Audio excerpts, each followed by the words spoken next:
This domain looks beautiful, but it's hiding something much darker.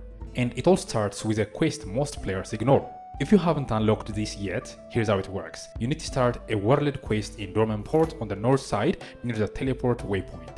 It's clearly marked on the map, so it's actually hard to miss, but a lot of players ignore it because they don't realize it unlocks the Temple of Space. Even before you enter the Temple of Space, you'll already experience one of its core mechanics in Dorman Port. Movement here feels completely different from the rest of the game. You indwell into a butterfly-like creature, and in that form, you can move freely in any direction, or instantly travel between two specific points at high speed. At first it feels a little strange, but after a minute, you realize the entire area is designed around this system. Everything is laid out so you can always see your next destination in the distance, so instead of getting lost, you constantly move towards something you can already spot. And that's important because this place is massive.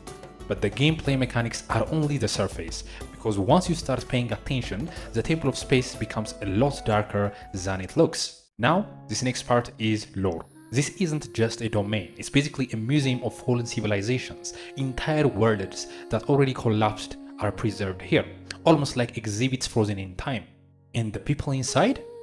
They don't age, they don't get tired, they don't feel hunger, they're just stuck there. Some of them are from completely different eras of history, which means this place isn't tied to one timeline, it's collecting pieces from across all of them.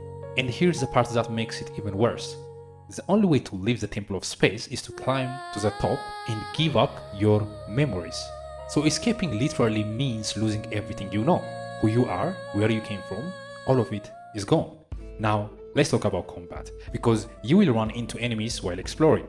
The main one here is the Domain Keeper. This enemy reacts to the element you use against it. Every time you hit it with Pyro, Hydro, Electro or Cryo, it tracks those hits. Once you hit it 3 times with the same element, it transforms into that element and gains resistance to it. So if you're not paying attention, you can actually make the fight harder for yourself.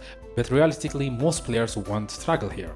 The Domain Keeper isn't extremely tanky, so if your damage is high enough, you can defeat it before the mechanic even becomes a problem. Where this domain really stands out is the puzzles. And this is where things get way more structured than it first seems. Instead of random mechanics, the game actually uses a set of consistent puzzle types built around Dex's ability. Dex is a companion that looks like a floating hand, and you get him at the beginning of the quest. His abilities let you interact with objects, reshape the environment, and solve pretty much every puzzle in the Temple of Space. And once you get used to him, the puzzles feel incredibly intuitive and really satisfying to solve.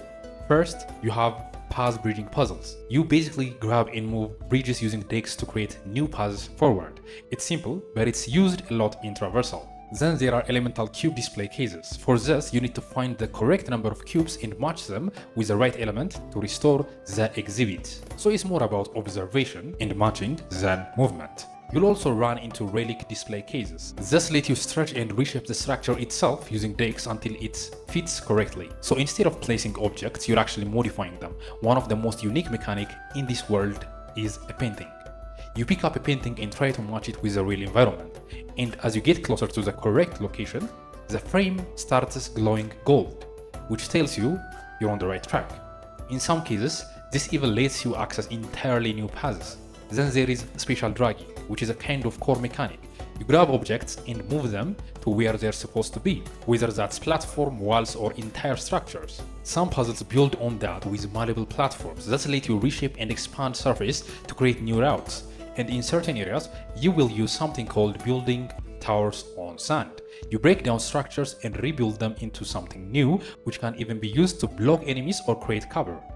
Speaking of enemies, some Domain Keeper variants are actually tied into puzzle mechanics. The patrol type can be taken down by grabbing their weak point from behind.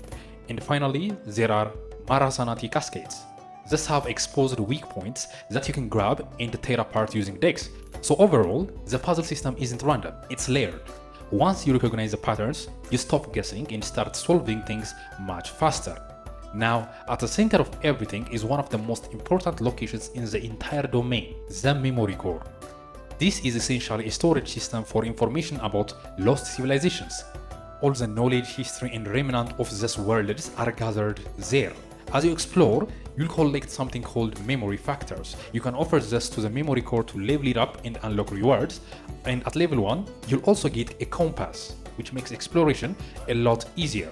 The compass works exactly like the compass on Nordcry. It can identify multiple items of interest at the same time, and it can be further leveled up. So from a gameplay perspective, it's your main progression system inside the Temple of Space, but from a lore perspective, it's much bigger than that, because this means someone or something is intentionally preserving the civilizations, not saving them, not restoring them, just recording them, like they're meant to be remembered but not brought back. There are also multiple sub-areas within the Temple of Space, and each one has its own unique mechanics. One of the most interesting is Luyang Academy. This area looks like a beautiful Liyue-style location at first, and honestly, it's one of the most visually stunning places in the entire domain. But it has a strange twist. Paintings in reality constantly switch places. What looks like a normal environment can suddenly become a painting, and what looks like a painting can become a real explorable space. It plays with your perception in a way that feels completely different from anything else in the game. In the transition, the visuals, the sound effect, everything about it just feels incredibly satisfying. There are several other sub-areas as well, each with their own layout and design, but the main idea stays consistent. You're exploring fragments of something that no longer exists, and that's really what the Temple of Space is about. It's not just a challenge area, it's not just a puzzle or reward.